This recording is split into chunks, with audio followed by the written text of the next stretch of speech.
Hello students, आपका मेरी बनाई की चैनल में स्वागत है। आज हम 7.2 का सेकंड क्वेश्चन करने जा रहे हैं, जो कि 7th क्लास के कॉन्ग्रुएंस ऑफ ट्रायंगल चैप्टर से लिया गया है। तो ये क्वेश्चन देखते हैं। क्वेश्चन है, you want to show that triangle A R T congruent triangle P E N. If you have to use SSS criterion, then you need to show। Hindi में है, आप त्रिभुज ए आर टी सर्वांग सम त्रिभुज PEN दर्शाना चाहते हैं। यदि आप SS सर्वांग समता प्रतिबंध का प्रयोग करें तो आपको दर्शाने की आवश्यकता है। तो स्टूडेंट्स, इस क्वेश्चन का मीनिंग है कि हमें ये दो ट्राइंगलें दी हैं ART और साथ में है PEN। बोला है कि ये कॉन्ग्रुएंट आपने बतानी है, तो इसके लिए हमने कौन सा नियम प्रयोग करना है? इसके लिए SSS mean side side side, भुजा भुजा भुजा, इसका प्रयोग करना है। और साथ में हमें ये भी बताना है, ये जो तीन दिए हैं ये भी हमको बताना है ये किसके इक्वल होंगे, जिससे कि इस रूल का प्रयोग भी हो जाए और ये भी हमें सिद्ध हो जाए। तो सबसे पहले बोला है AR किसके इक्वल होगा, तो हमने यहाँ से देखना है त्रिभुज है जैसे ART, हमें बताना है कि ये सर्वांशम है। तो सर्वांशम होगी अगर SSS रूल के अकॉर्डिंग तीनों साइडें जो हैं वो इसकी इक्वल हो। तो अब साइडें जो हैं वो कैसे देखनी है? देखो, A है तो A की क्रॉसपोंडिंग आपने देखना है कौन है, P, और R के क्रॉसपोंडिंग आ रहा है E एंड T के क्रॉसपोंडिंग N। आपने यहाँ से सिंपल ऐसे भी देख सकते हैं, R जो है वो A और T जो है वो इसके साथ। तो देखो, हमें दिया है AR, तो A जो है वो किसके साथ लग रहा है? P के साथ, और R जो है वो क्रॉसपोंडिंग है E के साथ। तो हमारे पास आ जाएगा PE, ठीक है। और वैसे भी अगर त्रिभुज से देखें तो देखो, ये AR है और ये है इस तरफ की भुजा और इस तरफ से इस वाली भुजा भी, तो ये किसके इक्वल हो गया? PE, ठीक है, इसका आंसर PE। अब सेकंड पार्ट है RT। अब R देखो, R जो है E के साथ है और T जो है N के साथ, तो हमारे पास आएगा EN। और अगर दूसरे तरीके से देखना होगा तो RT ये है और यहाँ पर ये जो बेस है ये भी आधार ये है EN, तो हम लिख सकते हैं EN के इक्वल होगा। हमने जो है क्रॉसपोंडिंग लेनी है, संगत लेनी है। अगला है AT। अब A जो है वो P के क्रॉसपोंडिंग है और T जो है वो N की, तो हमारे पास आएगा PN। और वैसे भी यहाँ से देखो, ये AT है और ये PN है, तो हमने लिखना है PN के इक्वल। तो देखो, ये फर्स्ट पार्ट हमारा हो गया है, जो हमसे पूछा था 3 की आप फिलअप कीजिए, वो हमने फिलअप कर दिए हैं। ये इसके इक्वल आएंगे और ये SSS side side side rule के अकॉर्डिंग हम कह सकते हैं कि ये जो ट्राइंगलें हैं वो सर्वांगसम हैं, कॉन्ग्रुएंट हैं, ठीक है, अगर ये इसके इक्वल होता है, ठीक है। तो ये फर्स्ट पार्ट हो गया सेकंड क्वेश्चन का।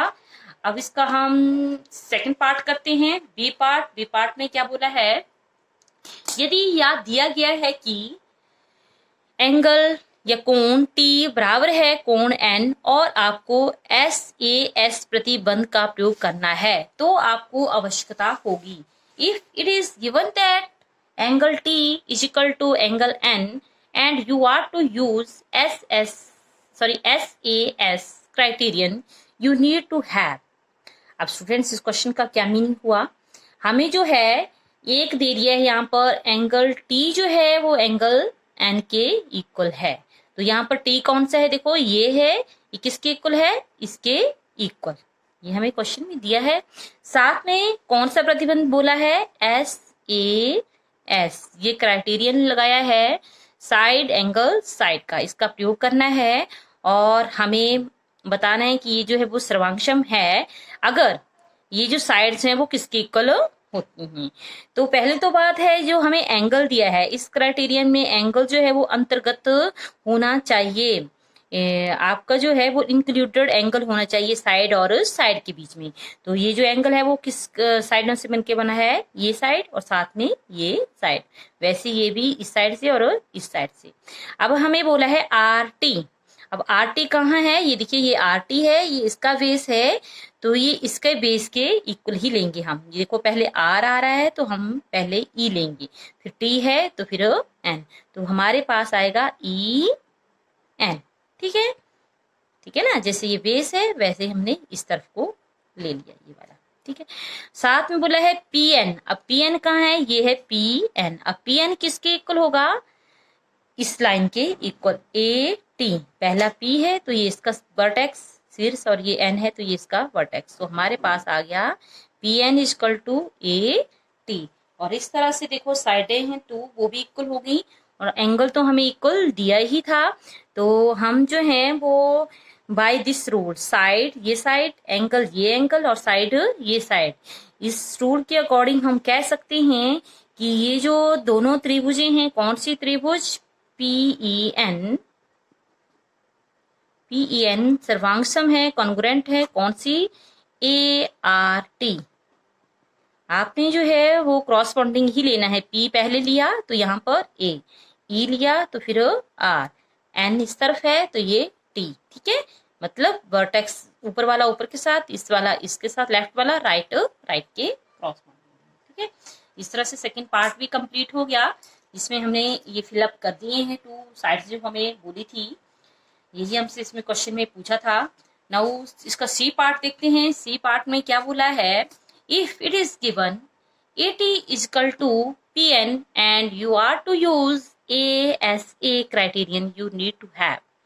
यदि यह दिया गया है कि AT बराबर है PN और आपको प्रतिबंध का प्रयोग करना है तो आपको आवश्यकता होगी। ये देखो ये हमें ट्रायंगल दे दी हैं, वही ट्रायंगल हैं ART PEN जो फर्स्ट और सेकंड पार्ट में थी वही थर्ड पार्ट में है, और यहाँ पर हमें AT is equal to PN। अब ये AT कौन सा है, देखो ये है AT, ये किसके इक्वल दिया है, इसके इक्वल, और साथ में हमें कौन सा प्रतिबंध यूज करना है, कौन सा बोला है, ASA। इसका मीन हुआ एंगल साइड एंगल, ये जो साइड है वो इंक्लूडेड है, अंतर्गत है। ठीक है, मीन्स पहले एंगल आएगा, फिर हमारी साइड आएगी, फिर एंगल आएगा, इस रूल के अकॉर्डिंग। जो टू एंगल आ रहे हैं उनके बीच की साइड लेंगे, तो ये साइड ले ली है, तो ये साइड कौन से एंगल बना रही है, देखो एक इस तरफ बनाएगी और एक इस तरफ, वैसे ये एक तरफ बनाएगी और ये इस तरफ। अब हमें क्वेश्चन में क्या बोला है वो हम देखते हैं, एंगल RAT। अब R क्या है, ये, और AT बोले ये किसके इक्वल होगा। अब ये देखो शीर्ष वाला है ऊपर वाला, तो हम ऊपर वाला ही कोण लेंगे, ये वाला। अभी इन्होंने लिया है ऐसे RAT, इस तरफ से चले हैं तो हमने भी ऐसे ही चलना है। R के क्रॉसपॉन्डिंग E है, यहाँ पर हम लिख सकते हैं कि किसके इक्वल आ रहा है, यहाँ लिख दीजिए आप, एंगल RAT जो है वो आएगा, देखो किसके इक्वल, एंगल R के क्रॉसपॉन्डिंग E है, A के क्रॉसपॉन्डिंग P है और T के क्रॉसपॉन्डिंग N है। ठीक है, तो ये फर्स्ट पार्ट, साइड तो हमें दी है, AT इज इक्वल टू किसके इक्वल दी थी, PN, this is the given. और थर्ड पार्ट में हमसे पूछा है एंगल ATR। अब ATR ये है और यहां से किसके इक्वल होगा, देखिए A के क्रॉसपॉन्डिंग आएगा हमारे पास, यहां लिख सकते हैं हम ATR किसकी है, A की क्रॉसपॉन्डिंग आ रहा है, देखिए P, और T के क्रॉसपॉन्डिंग N, साथ में R के क्रॉसपॉन्डिंग आ रहा है E। तो जैसे यहाँ बोला था ATR, तो हम लिख सकते PNE, ये इसके इक्वल होगा। तो देखो ये तीनों जो है वो इक्वल आ गए हैं by the this rule ASA, angle side angle का यूज करके हम बोल सकते हैं ये जो ट्राइंगलें बनाई हैं हमने, कौन सी, ART, this is the congruent to PEN, PEN के कन्ग्रुएंट है। और यही हमने सिद्ध करना था, यही हमने फाइंड आउट करना था इन क्वेश्चनों में। इस तरह से ये क्वेश्चन जो है वो हमारे कंप्लीट हो गए हैं, पार्ट जो है इस सेकंड पार्ट, जो सेकंड क्वेश्चन था इसके 3 पार्ट कंप्लीट हो गए हैं, यही हमने फाइंड आउट करना था। आशा करती हूँ कि आपको ये क्वेश्चन अच्छी तरह से समझ आ गया होगा। अगर वीडियोस पसंद आ रही हो तो लाइक, शेयर और सब्सक्राइब करना ना भूलिए। नेक्स्ट क्वेश्चन नेक्स्ट वीडियो में देखते हैं। तब तक के लिए बाय, जय हिंद, टेक केयर।